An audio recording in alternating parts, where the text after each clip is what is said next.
اعوذ باللہ من الشیطان الرجیم بسم اللہ الرحمن الرحیم۔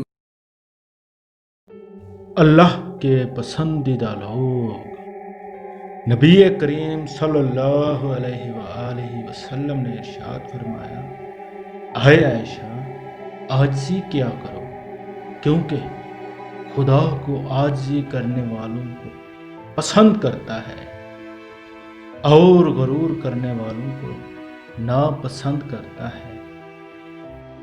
اپنے ظاہر کو حیادار رکھنا۔